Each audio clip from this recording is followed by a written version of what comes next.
Hello and welcome to a new series that I will be calling The Danish Deception.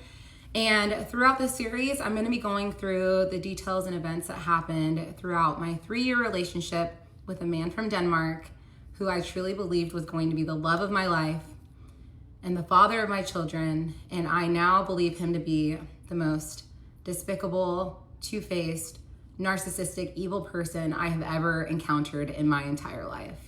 And I know a lot of you are probably thinking that's a very heavy statement to make. Believe me, I mean every single word.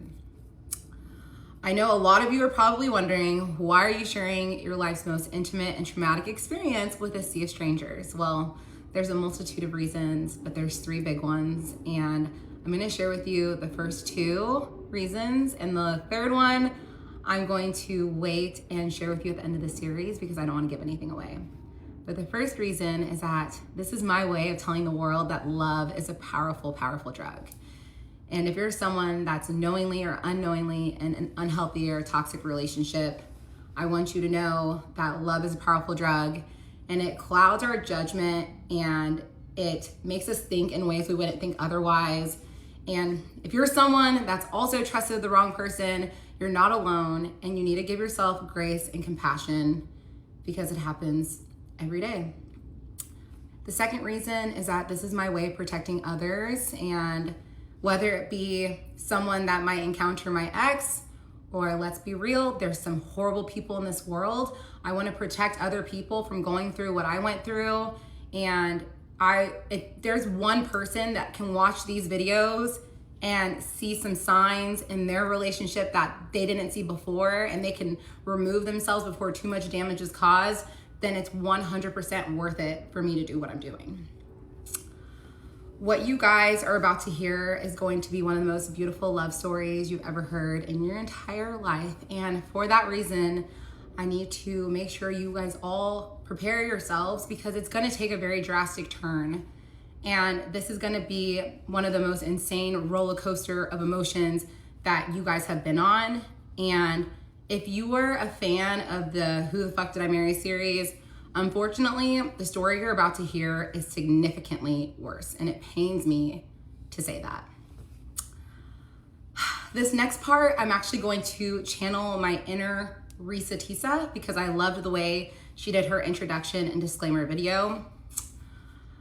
Everything you're about to hear is the truth and can be verified by multiple people in my life, and I actually have a folder in my phone that's labeled evidence, and it can support probably 80% of the things I'm gonna say throughout this series. So if my ex or anyone else wants to come forward and say I'm fabricating any of this, I will be more than happy to release the receipts to the world.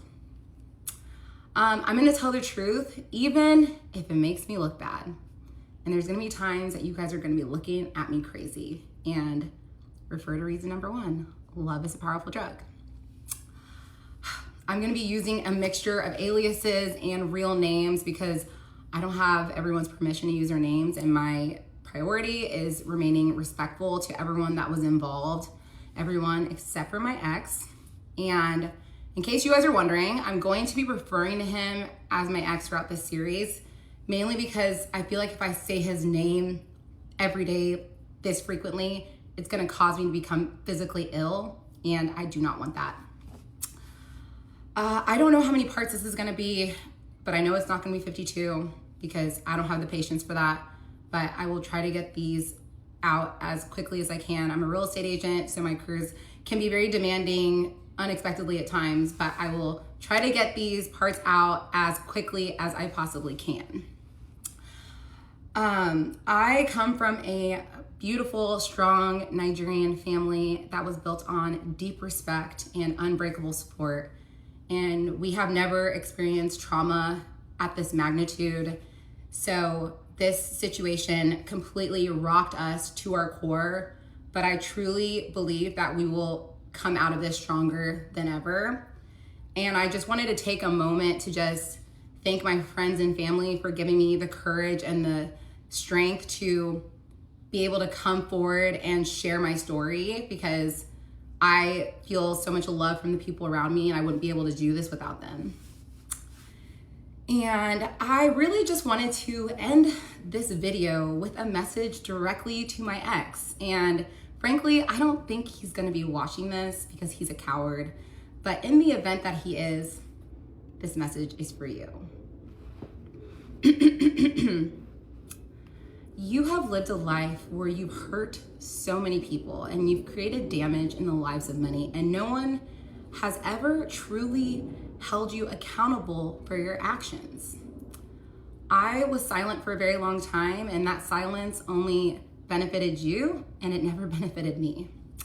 And I'm sharing my story for my healing, for my strength, and for my growth. And you might not believe this, but this is not about revenge. This is about protecting others and reclaiming my power, because I survived a story that I never asked to be a part of. And I'm gonna tell it with honesty, intention, and power, because my voice will no longer be minimized. So you guys, welcome to the Danish Deception, and it's time to get this thing started. So let's head on over to part one, the Danish Deception, part one. Okay, so it all started in June of 2022.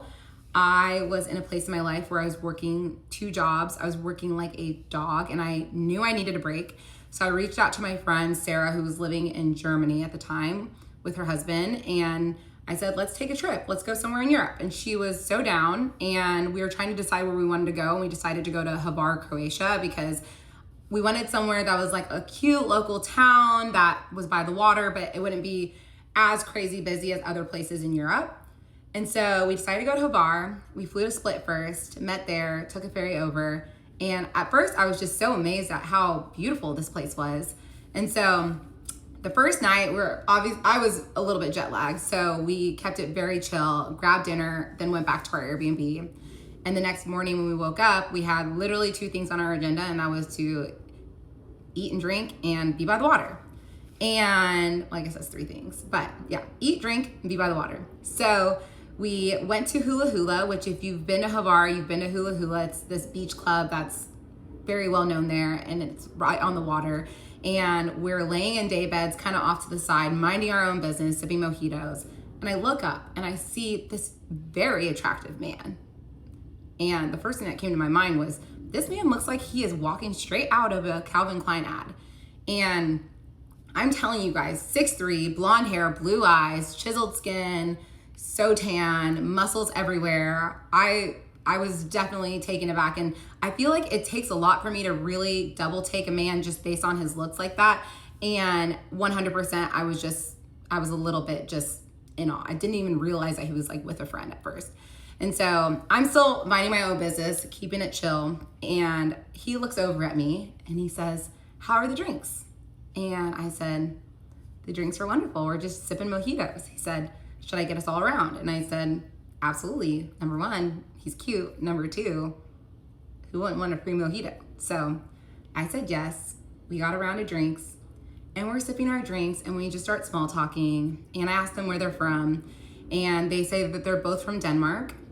My ex was living in Copenhagen, and then his friend was living in a smaller town called Aalborg, which is north of Copenhagen, and that was actually my ex's hometown, that his friend was still living there. And so we were just small talking the whole time. We didn't really talk about a whole lot of things. It was just like, where are you from? And just basic things. But they were asking us, what's your plan for the rest of the trip? And we told them, we're doing a full day boat excursion tomorrow, and then we're going to dinner tonight at this place called Dalmatino. And he said, oh, how's the dinner spot? And I was like, I don't know, but I got recommended by a friend to go there.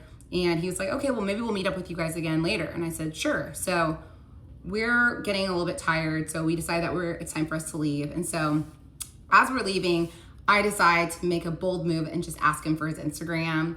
And obviously I'm trying to be a little sly. So I asked him and his friend for their Instagrams, and we exchange Instagrams. We get into our taxi to go back to our Airbnb, and we're literally en route to our Airbnb, and I get a DM from him, and he basically said, it was so nice meeting you. Have fun at Dalmatino. Maybe we'll see you guys later. Didn't read anything into it. I just was like, it was fun to just have a conversation with a cute guy. And so we go back to our Airbnb. we get dressed, we get ready for dinner, and we're like on our way to dinner, and he is like messaging me about the restaurant and asking us details about it. I didn't like think anything of it. But we sit down, we're having dinner, we have a spectacular dinner, and we're finishing off the evening with our desserts, AKA espresso martinis. And I'm sipping my drink and I look up and I see him and his friend at the restaurant. And they walk up over to us and I'm like, oh, hey. He's like, yeah, like they're a little booked up, but they said they can like seat us in like 20 minutes. I was like, oh, cool. Well, we're about to be done, but you know, we'll go grab a drink. Maybe we can like meet up later. And he said, okay, sounds good. So it was kind of awkward timing because we were finishing up dinner while they like hadn't even been sat yet. And so we went to a bar across the street and we were grabbing drinks, and I just like, I hit a wall and I was like, okay, now I need to go to sleep. And I was super jet lagged. And so I sent him a DM just basically saying, hey, we are so tired. We have a full boat excursion tomorrow. I don't think we're gonna stay out much later. And he was like, that's totally fine. And so the next day we wake up, we get on the boat, and I start obviously posting like all my cute photos. Like, remember I took a photo driving the boat, and like we were just, you know, having fun. And I was like looking at my Instagram story and I see he's like hearting every single story, and like he's responded to a couple of them. I am not the type of person that reads very much into activity on social media like that, but it was something that I noticed. And so, you know, we continued on with that for like a day and a half. And then he reaches out to me and he says, hey, like, what are you guys doing? And at this time, it is our last night in Havar. And he said, what are you guys doing tonight? And I said, we don't really have plans because we didn't. And he said, well, do you guys want to come to dinner with us? And me and my friend were like, absolutely, sure. And she wasn't really down to go. I kind of forced her because I was like, this guy's hot and it's a free dinner. Like, let's just go. It'll be fun. And so she's a good friend. So she came with me, and we get to the restaurant, and him and his friend are sitting across from each other. So obviously I took the seat next to him. I was sitting across from my friend, and we're sitting there, we're having a wonderful dinner and drinking tons of wine. And I come up with this idea to play this game where I'm asking his best friend to describe what my ex's type was. And because we were obviously like vibing with each other, and I was just curious. And so his best friend starts listing off everything, like good morals, hard worker, all these things. And like, I felt like he was describing me. And after his friend was done talking, my best friend basically said, you know, aside from being a good cook, she checks off every single box. And I remember I looked at him, my ex, and I said, but I will become a great cook for a good man. And he starts laughing. And I remember I put my hand on his leg, and that was the first time in my life that I felt that instant electricity from someone's touch. Like, it literally felt like I was getting shocked. And we instantly like had this physical attraction towards each other. And we started talking about what we did for work. And I told him that I was working as a real estate agent and in tech. And then he told me, he's like, I'm actually chief commercial officer for a ad tech company that does marketing for real estate companies. So I was working in real estate and tech, and he was working in real estate and tech, and everything just like felt like it was aligning. But again, I'm like, this guy lives in Copenhagen. There's nothing that's gonna come from this. So after dinner, we go and grab some drinks at a bar nearby, and we grabbed one drink, and they're definitely gearing up to go back out. And it was our last night, and my friend really did not want to go out. And I am not the type of a girl to ever leave my friend for a man, never in a million years. So I ended up just saying, hey, I think we're gonna call it a night and we're gonna head out. And he was respectful of that 100%. And I remember we just hugged goodbye and we left, and that was it. And so we're going back to our Airbnb, we're walking home, and I get a DM from him. And he said, it was so nice meeting you. I hope it's not the last time. Also, South Africa's happening. I can see it. And the reason why he said that was because I was telling him that I had wanted to go to South Africa for that following Christmas, and because my family was going to be traveling. And he said, I've always dreamt of going to South Africa. And I jokingly was like, well, you're invited if you want to come. And so whenever he made that comment to me in the DM, I was like, okay, sure. I am not thinking anything of it, right? At this point, whatever. Like, this guy lives 5,000 miles away from me. I'm not thinking anything of it. So the next day, my friend goes back to Germany and I go to Barcelona to meet up with some friends. And again, I'm like posting throughout my trip, and every time I look at my phone, it's like he's DMing me, messaging me, and he's continuing all of this. And I'm just a little bit shocked, but also like very interested still at the same time. And he was remembering things that I told him at dinner. Like, I had told him that I was gonna buy a Chanel bag because I wanted to reward myself for working hard. And he had messaged me and been like, hey, did you get your Chanel bag? And I was literally like drunk off sangrias in my bikini and cover up in the Chanel store when I got that DM. And I sent him a selfie and he said, this is the best photo I've ever seen. And I just like felt like I could just be myself with him already. And, you know, we were just getting along and having good conversation. So again, he doesn't even have my phone number at this point. We were literally just flirting through DMs. So I end up leaving Barcelona the next day, and I land, and he sends me a message and he said, what are you doing this weekend? Do you want to go to Ibiza? And I saw the message and I was like, what? And we will continue in part 2. The Danish Deception, part 2. Okay. So he sent me this message saying, you should come to Ibiza this weekend. I'm going with a bunch of friends. And he's like, I'll send you the flight. Everything will be paid for. And I thought about it for a second because, come on, who wouldn't want to go to Ibiza? And then I thought a couple of reasons why I didn't want to go was mainly because I just bought a Chanel bag. So I was like, I want to work and make more money. And also I felt like this is the type of guy that things come easy for him. And this is not something that's going to be easy for you to obtain. And I didn't want our first weekend to be like just partying together with all of his friends. Like, that's not what I wanted. So I ended up telling him no, but I just ended up saying that I needed to work. And I thought he was never going to talk to me again. But somehow this like lit a fire under him, and he became even more persistent, and he started pursuing me even more.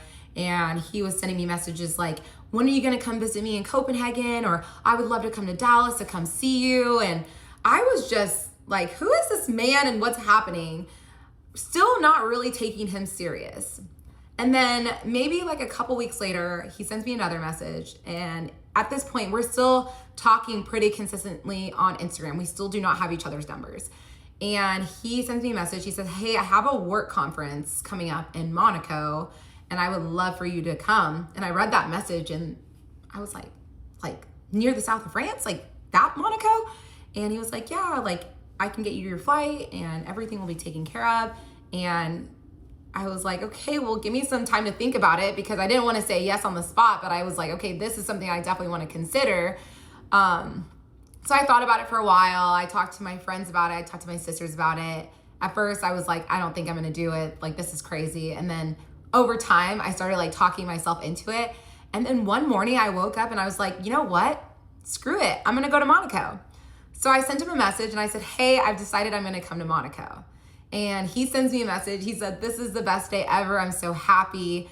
Send me your passport and everything. I'll book the flight. So I sent him a picture of my passport. And I also was like, oh, and by the way, here's my phone number. He was like, I've been waiting for you to give this to me for now like weeks. And I said, okay, here you go. Thank you for like inviting me on this trip. So I give him my phone number and he sends me a message and he said, it took you long enough. And I said, oh yeah, well, sorry. I'm just a little bit more reserved when it comes to like dating and men. Like, I just like to make sure like I'm a very intentional person. And he was just so respectful to me. I remember when he was booking the flights and everything, he was like, don't worry, like I'll get you your own hotel room. Like, he was just being so respectful. And so I remember our very first phone call so perfectly because it came completely out of the blue. It was like on like a Tuesday and I'm sitting at my work desk and he sends me a message. He's like, can I call you? And I was like, oh, he wants to call me. And I'm literally discombobulated, freaking out. Like, what am I going to do when this man actually calls me? But I was like, you need to get together. So he calls me, I answer the phone, and he's actually in a cab to the airport. He's about to go on a work trip. And we were just small talking about our day. And I felt like those like butterflies that I felt whenever we had been together at dinner in Croatia. And I remember getting off the phone with him and I was just sitting there like cheesing, like, which I don't ever do. And I was just this guy is special. And he sent me a message and he was like, you are so cute. Like, I love talking to you. And I said, I love talking to you too. And so basically from that moment on, we just started talking on the phone all the time, like for 1 hour, 2 hours a day. We started talking about a lot of things, about a lot of different aspects of our lives. He was telling me that, he was living in Copenhagen. He was living in this condo. Obviously, he knew that I lived in Dallas. And then we started talking about past relationships. And I told him, I was very honest. I said, I actually haven't had like a truly serious relationship before. I have always been a very independent person, but I do want to meet someone. I do want to like get married and have kids, but I don't feel like that pressure to like force it. Like, I have such a great example with my parents, and I really want to have like an amazing love in this lifetime. And so I'm going to take my time to find that. And I asked him, like, what's your history with your dating? And he was like, yeah, well, I actually was in a relationship with a girl, and we were together for about 4 years. And I actually broke up with her about 4 months before I met you. And I said, oh my gosh, like, the 4 years is a long time. He said, yeah, like it needed to happen for a while. And really what happened was that she told him that she was ready to have kids and he wasn't ready to have kids. And I guess that forced him to realize that she wasn't the one, and they were living together. So it was like a really hard situation to get out of, but he finally was able to do so. And so I was happy to hear that had been about 4 months since they broke up, because if he had said like they had just broken up, I would have been a little bit more hesitant to pursue things, because I know like you go through a breakup, you need time to heal. But I felt like, okay, 4 months should be enough time. And then we started talking about like our families a little bit too. I told him I'm super close with my family. He said I'm really close with my mom and my little sister. I do have an older sister that I don't talk to, and basically something happened and she was like being like physically abusive, verbally, physically abusive towards his mom. And he decided to cut her out of his life because she's crazy. And I said, listen, I get that. That makes sense. Like, you should not have her in your life. And I think just like over the course of a month, we're talking on the phone for just hours. And I tell people all the time that it felt like we fell in love over the phone, because from the time that I had decided to go to Monaco to the time that I actually left for Monaco, it was a month. And we had this plan that we weren't going to FaceTime at all, because we wanted the next time we saw each other to be in person, which I thought at the time was super romantic. And so, we started talking about like hypotheticals. I remember he told me one day, he said, if we ever end up getting married, you're going to meet the queen. And I remember just like laughing at that comment. And he said, no, I'm being serious. And I said, what do you mean I'll meet the queen? And he said, well, my family has a royal title. And I was like, wait, what? And he sent me this link to this site. It's called the Order of the Elephants. And he said, you can do some research and then we can talk about it. And I said, okay.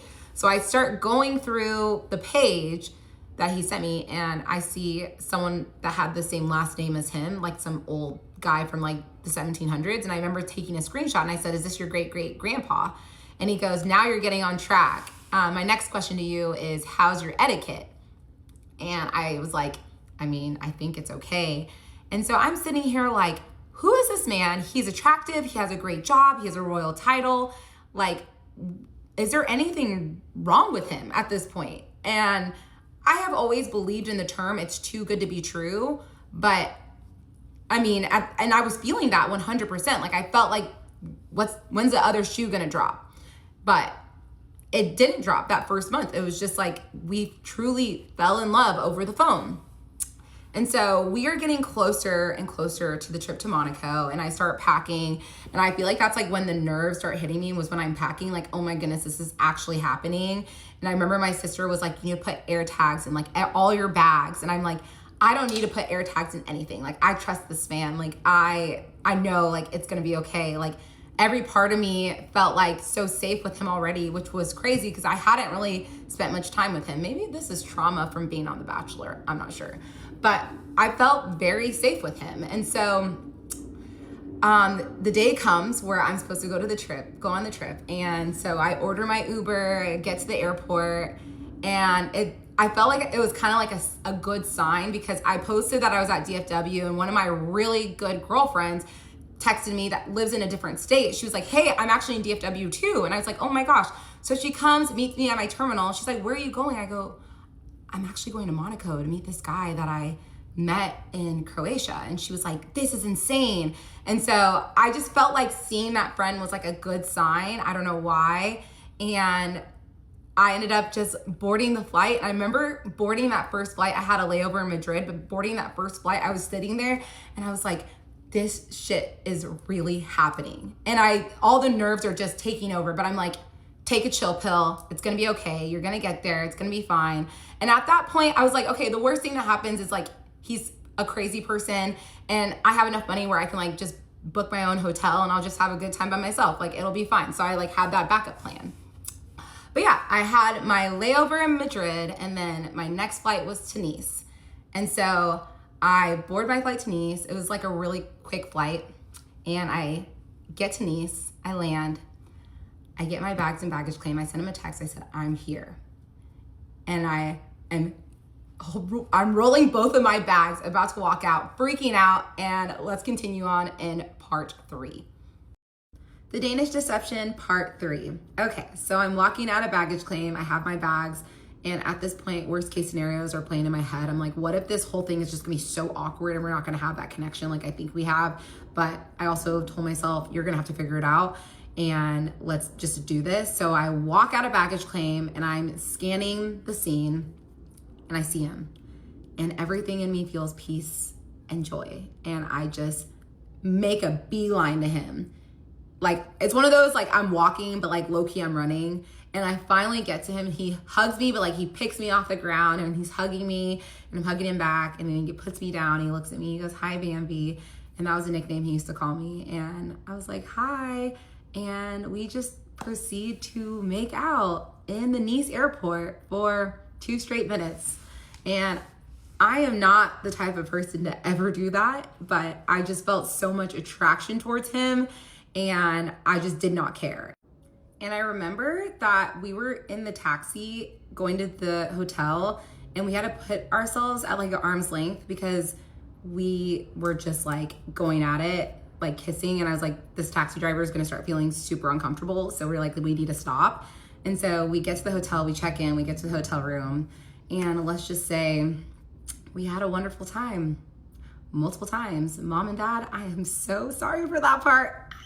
We ended up going to dinner afterwards, and I just remember sitting here and I was like, I feel like this is my dream come true being here with you. And he said, I feel like this is my dream come true. Like, I'm so grateful to be here. Like, you're like my dream girl, and you were even better than I remembered if that was even possible. And it just felt like everything was aligning perfectly. And so the next day we had a car rental. So we went to Monaco, and that's where his work event was. And I remember he told me, he's like, I don't know if I'm going to be able to bring you to all of the events. And I told him, you know what?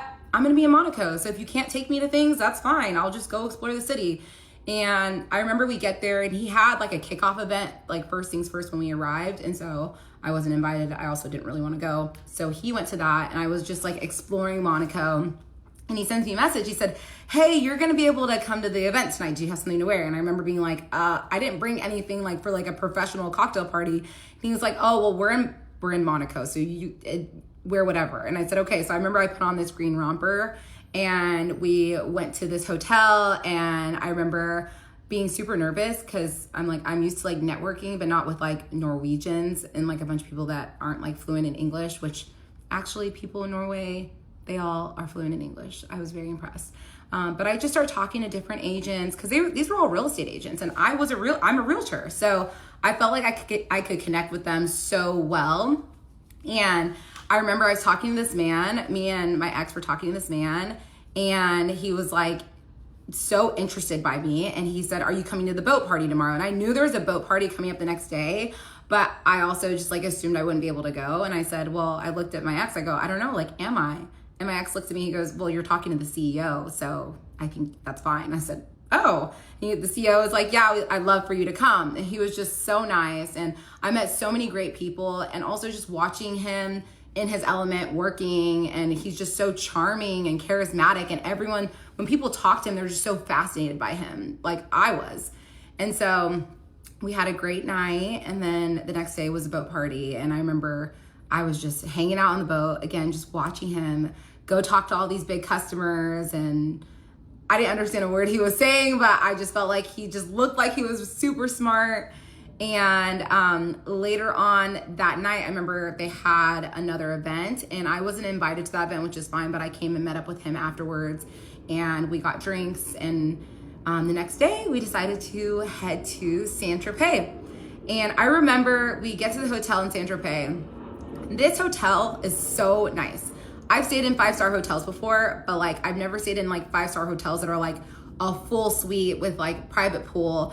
And I like looked up the room, and it was like 1,500 to like 2,000 euros a night. And I'm like absolutely not used to this. And I remember telling him that, because I'm not the type of person to like walk into something like this and be like, oh yeah, like I'm used to this stuff. I'm not gonna be fake. So I told him like, I am not used to staying in hotels like this, or like especially specifically suites like this. And he was like, well, you know, while we're together, I want you to know, like, I want to give you the world. And I was like, thank you so much. Like, I feel so grateful. And I remember telling him that in that moment.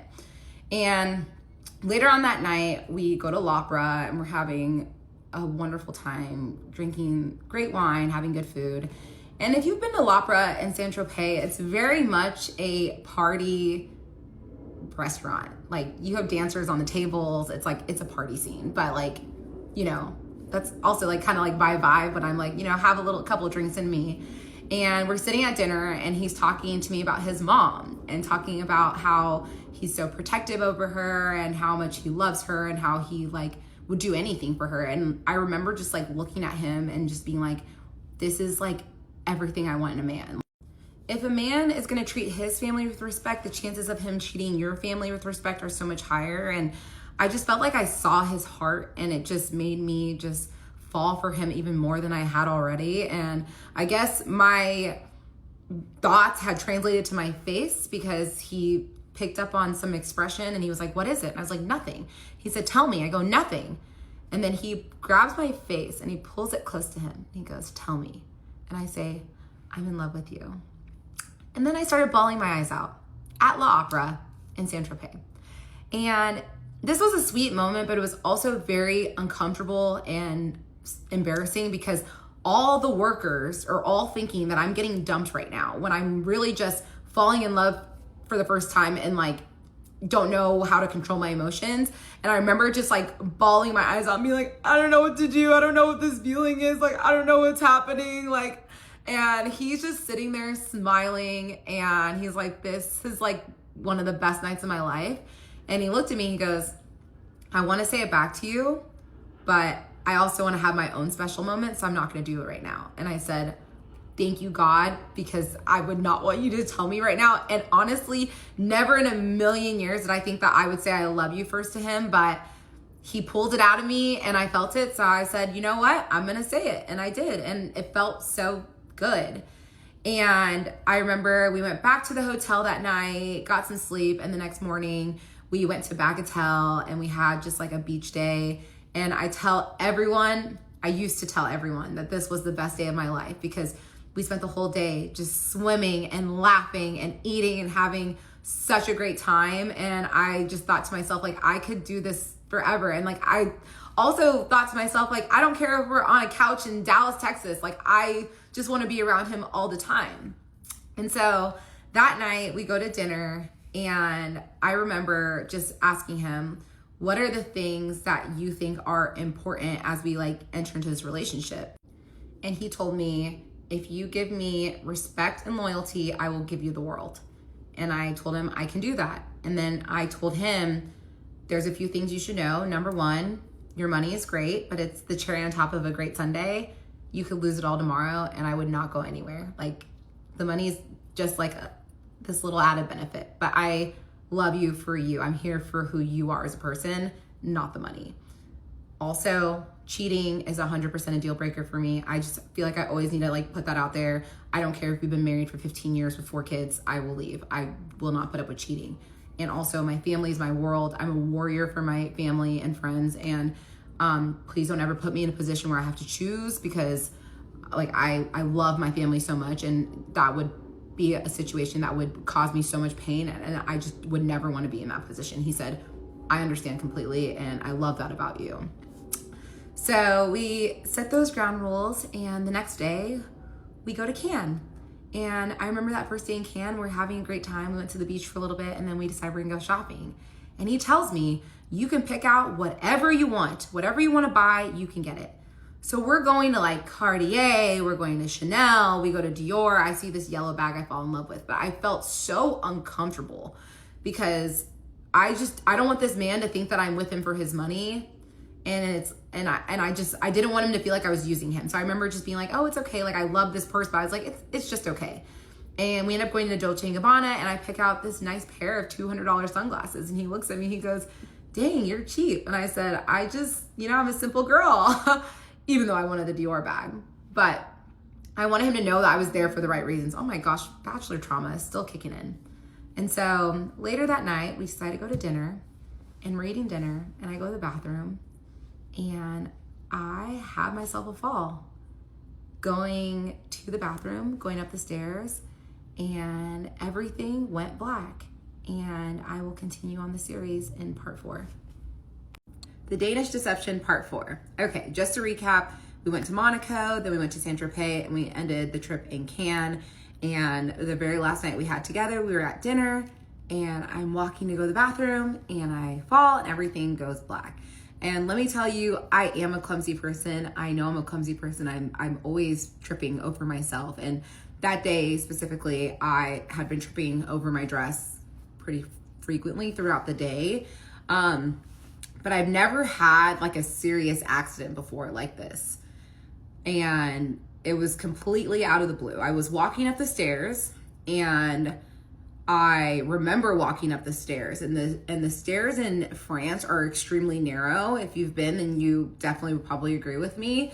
And so I basically came to after falling, hitting my head, and I see these 3 men above me, and they're wearing like these bright turquoise polos. And I remember that they were the waiters. That was what they were wearing.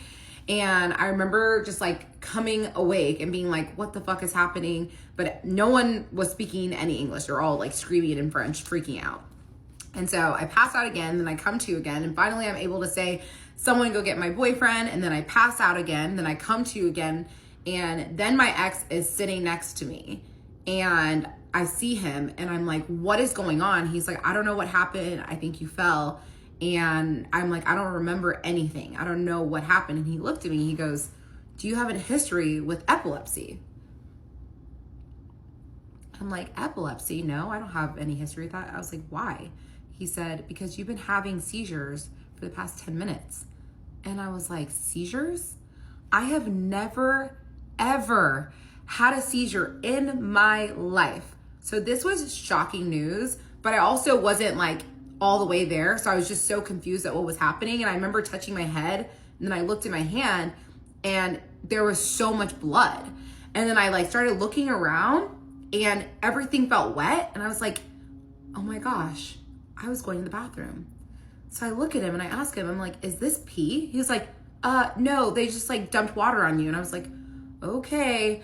And so they basically told us that because the streets in Cannes are so narrow, they couldn't bring an ambulance. It had to be a fire truck, which I didn't care. I just wanted to get to the hospital.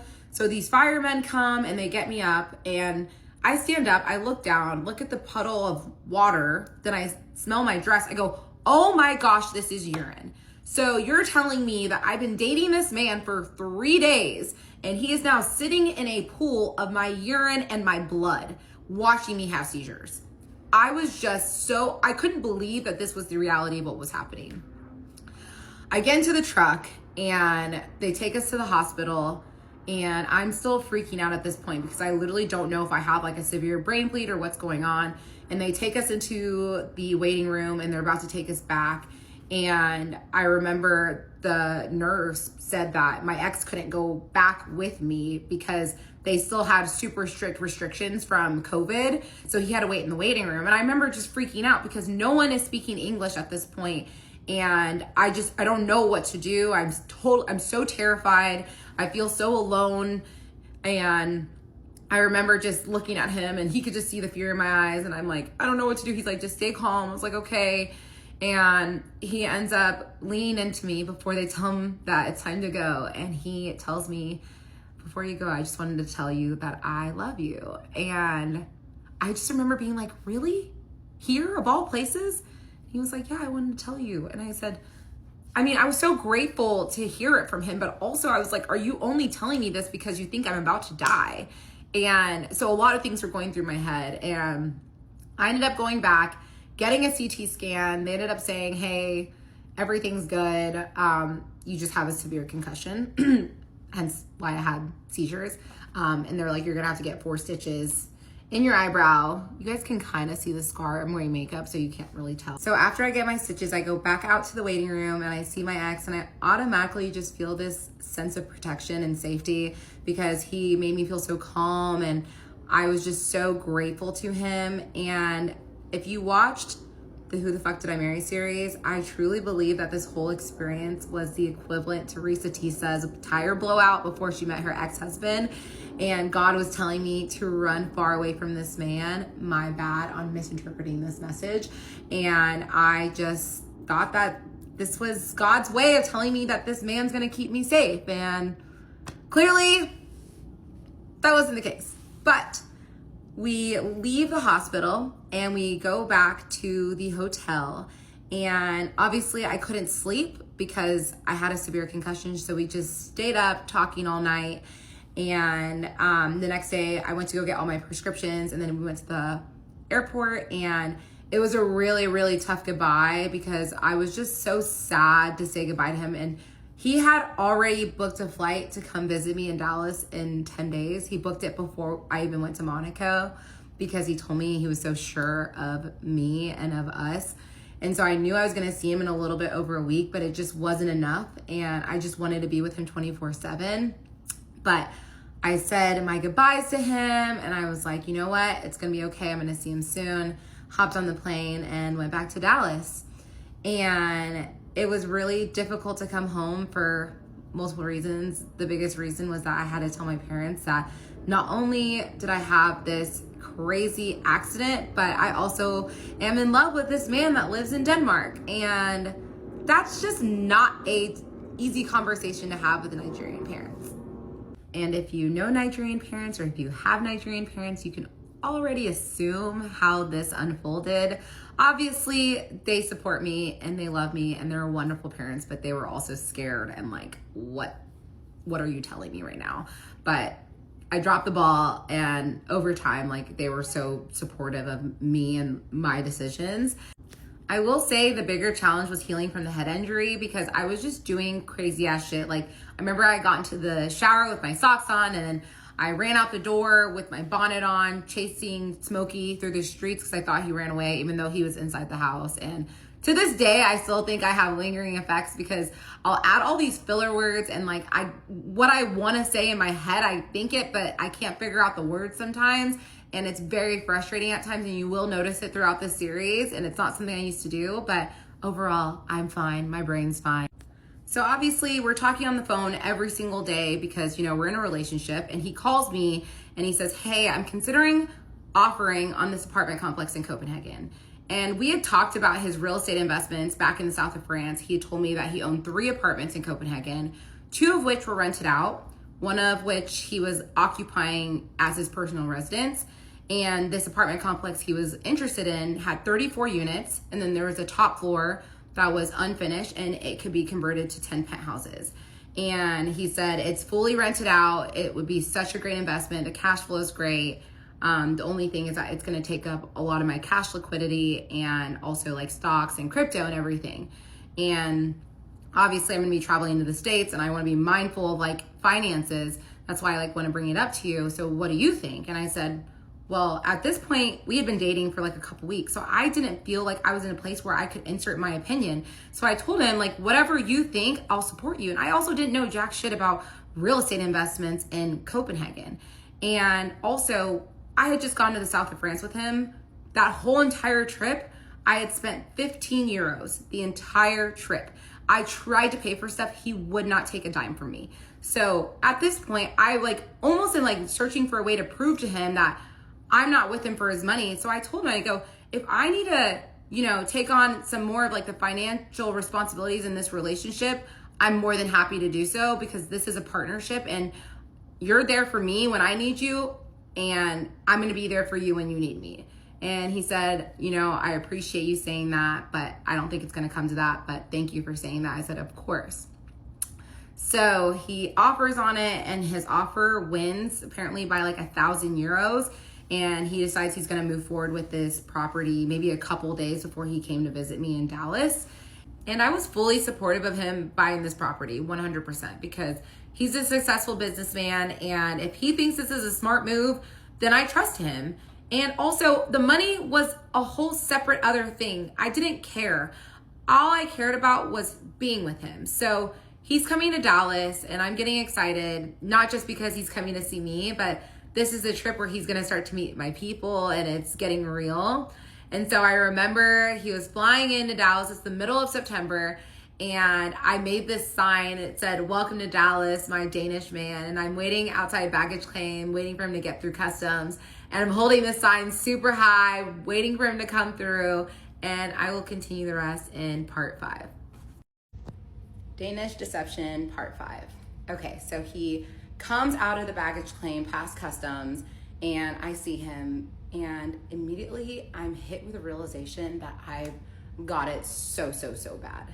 And if you've never been in love before, falling in love for the first time is like getting swallowed by a current, and you don't even know it's there, and you're good one moment, and then before you realize it, you're in deep, and there's nothing you can do to control it. And that's how I felt. And I knew this man has the power to destroy me, and that was exhilarating but also terrifying at the same time. And I was just really excited to integrate him with my people, and most importantly, I was excited for him to meet Smokey, who is just my world. And watching the way he was with Smokey, they instantly became best friends, and Smokey grew really attached to him. And I mean, I knew I had fallen in love with him, but I realized I hadn't even scratched the surface when I saw him with Smokey.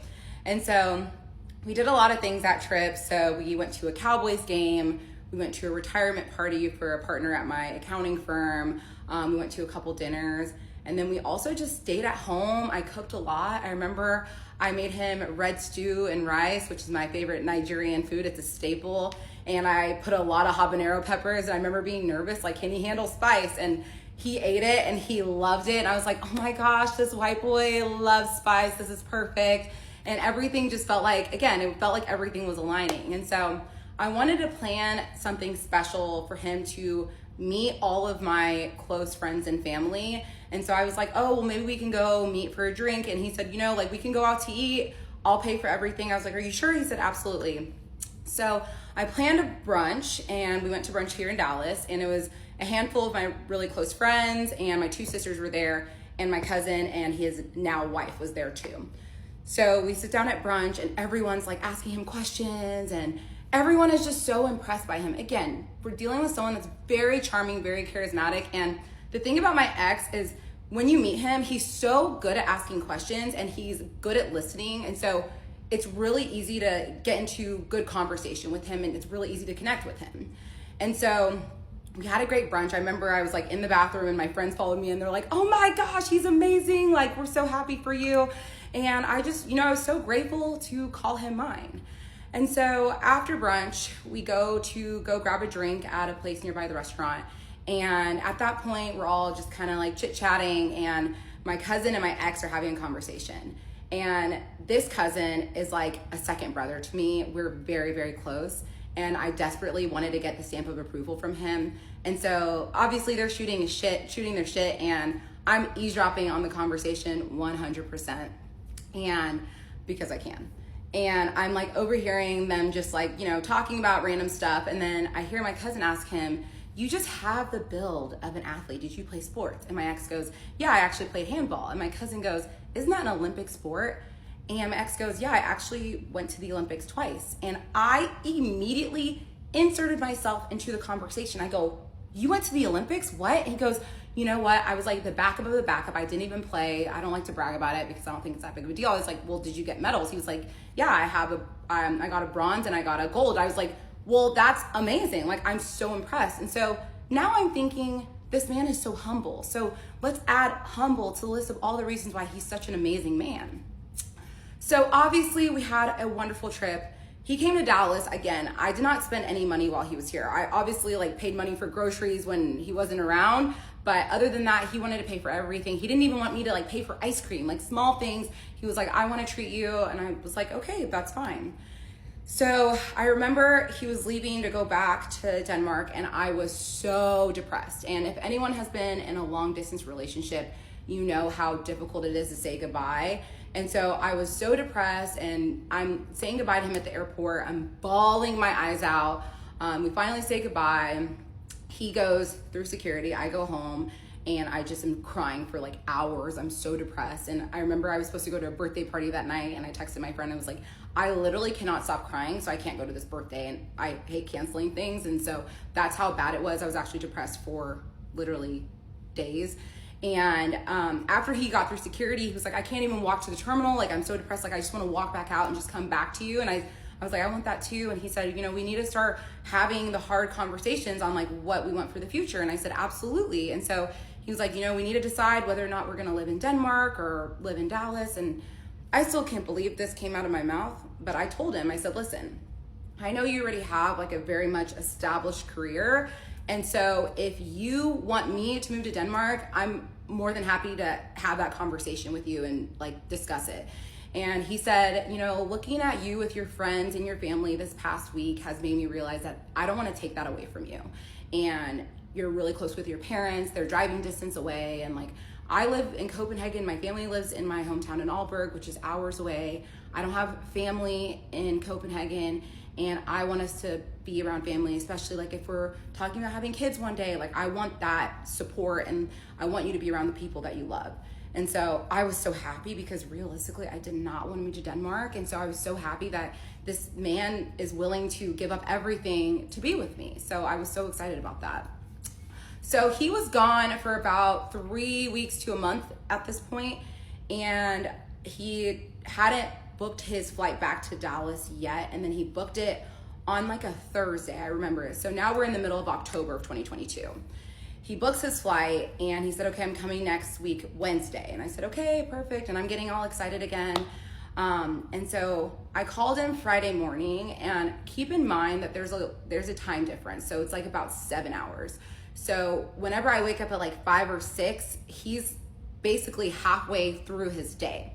And so I called him that Friday and I said, hey, like, how's your day been? He's like, it's been such a stressful, intense day. I go, what happened?